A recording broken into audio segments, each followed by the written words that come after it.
Hello and welcome to the talkSPORT Darts YouTube channel. My name is Harry Durham. Big news coming off the back of the Pro Tour today. Michael Smith will not be at this year's match play at the Winter Gardens in Blackpool. I mean, everyone's had their opinion on it. Shock, disbelief, or are you actually not surprised due to how his form has really gone down over the last couple of years? I'm pleased to say that joining me now to give more on this and give his view on Michael Smith's form and also missing out on the match play is talkSPORT co-commentator and also former darts player Chris Mason. Mace, I mean, you're losing to Thibaut Tricoli. It needed to be a semi-final minimum for Michael Smith in Leicester today. I mean, I said shock or not surprised at the top there. Where do you stand with Michael Smith at the moment? I think it's a culmination of many things, really. I think a flawed ranking system, which a fair few players have sort of spoke out about. I think it was unfair to lose that chunk of money in one go. You don't sort of become, an outside of the top 16 player from a top 5 player overnight. I just think that's slightly flawed, and I think the pressure of losing all that money in one go has played its part. And I think over the course of the last 2 days, two first-round exits, been an ever-present of the match play since 2013, of course. And another factor is the new manufacturer. I just don't think those darts match up to his previous set. And I think they enter the board slightly different. He doesn't seem as confident with them, and I just think it's a culmination of all those factors has played their part in him missing out. So do you think that move, which is used with Unicorn that went to shot, do you think, because it was straight off the back of him winning the World Championships that he made that move, do you think, I mean, it's a multitude of things that might be hampering Michael Smith at the moment, but do you think that could actually be one key one, is changing that, moving from Unicorn and going to shot? Yeah, and I mean, listen, I don't blame him, because it was an amazing financial opportunity for him. And those kind of opportunities sort of don't come along, even in the modern day game as we see it now, with lots of investments, lots of manufacturers spending lots of money. It was an incredible deal, and it was one he couldn't turn down, and why should he? But it's the darts are tailor made, and when you've played with one set of darts for so long, it's a bit like a Formula One driver jumping into someone else's car. His particular car is tailored for his style and the way he drives. And he was with Unicorn for years and years and years. And in fact, there's a set of his darts up there behind me, the Unicorn ones. And I just think it's every one of those little factors, the added pressure, and he's under pressure with this new deal because that was taken on the back of him being world champion, and there's no reason why he shouldn't have won more world championships. But yeah, it was a brave move which has backfired, but you can't turn down that kind of money. Yeah, but the last 13 months or so has been really strange. I know he's spoken out about his arthritis and he broke his wrists in the past, and that's as well. Another factor. Yeah. And you look at the match play semi-final last year, in the Premier League last year as well. You had a good battle in a couple of weeks back, or a couple of months back on the Pro Tour. I mean, are you starting to think this might be the beginning of the end for Michael Smith? And that's such a big thing to say, but the decline, I'm trying to be respectful because I respect Michael Smith. I think he's a phenomenal darts player, but this decline, Mace, is scary.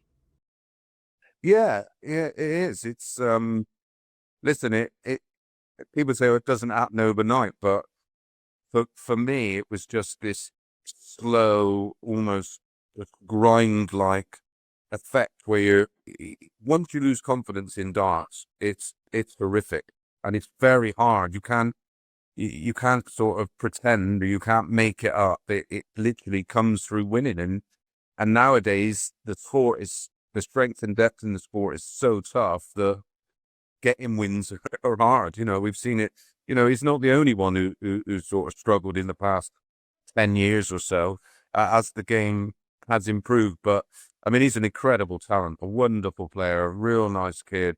more man.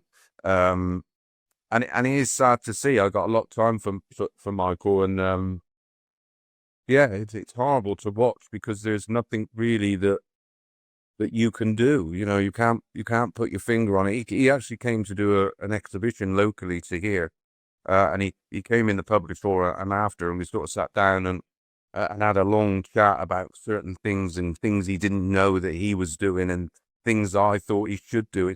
But it's hard. We don't have this mentality, you know, in every other sport, whether it be snooker or golf. Often the coaches are players who didn't quite make it or just have a knack of being able to see things when they go wrong. It's like Michael van Gerwen's throw. I spotted that years ago, and other commentators were like, "What's he on about?" No, it hasn't. So I made ITV just run some side by side pictures, one from 3 years ago and one from today, and it was evident that there was a flaw that's crept into his game, and it's a shame because dart players are so anti-coaching, you know, the elite ones, because I don't know what it is, whether it's ego or pride, but you know, I'm not saying I could, you know, roll back the years for Michael Smith, but there's certain things that I'm surprised those people around him haven't said, "Why are you doing that? And why aren't you doing this?" But it is what it is. That's another podcast.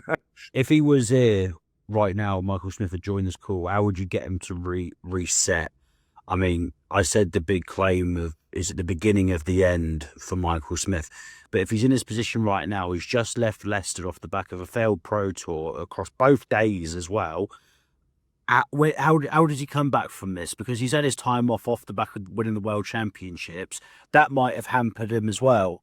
So what is the best thing for him to do right now so his career can progress and somewhat get back to where it should be? I think if he's 100% happy with the equipment, which if he's not, that may be going on behind the scenes. It's not the kind of thing you do when, you know, it's your manufacturer. I mean, we've seen players in the past sort of gripe, and you know, Michael van Gerwen went through the same thing, didn't he? And you know, he couldn't quite get the darts when he moved to Wimbledon Red Dragon, and loads of time behind the scenes was going on just to get them right. And now he's 100% out. We've seen him chop and change a little bit, but I think for Michael, it's not to, and he won't do this. He won't go away and so. But with the problems with the arthritis, if that's limiting the time he can spend on the board, then he's right up against it. Because I always say in commentary, hard work beats talent when talent doesn't work hard. But if the talent can't work hard, then you know you're blackballed, aren't you? He's in a real problem. First thing first would be see all the specialists in the world and find out if they can alleviate the pain he has in his hands first and foremost. You know, there's loads of things he can try. There's loads of rubs and creams, and listen, dart players there's always issues with wrists and elbows because it's an RSI sport, isn't it? You know, you literally, the greatest ever in Phil Taylor I'd go and do a 3-hour session with him in the morning, and someone else would go in at 6 o'clock and do another 3 hours with him. And he was doing that when he was 10, 11 and 12-time world champion. He just didn't, in fact, the more successful he get, the harder he practiced and the harder he would make the practice. So yeah, until Michael's can play with freedom and he's pain free, at that point, I would just go over drills and repetition with him and be the one thing I said to him that he sort of didn't really know was about, don't think he's a thrower, he's not an aimer, and that style you cannot try. The 1 minute you introduce effort, those throws break down, and that's something that he did master, because when he won the Worlds, that's how he threw. It's just carefree. But then, you know, post-World, there was this thing where you could actually visibly see him trying too hard, and for those kind of players, Luke Humphries is the same, Joe Cullen's the same.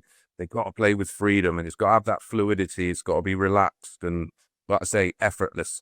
There's the reason why when we're doing commentaries, we sort of say, oh, it's an effortless throw, because for it to work, it has to be. And listen, you're not going to teach him anything about the game. You don't just have to take a a reset approach and say, look, just throw them. That's what you're good at.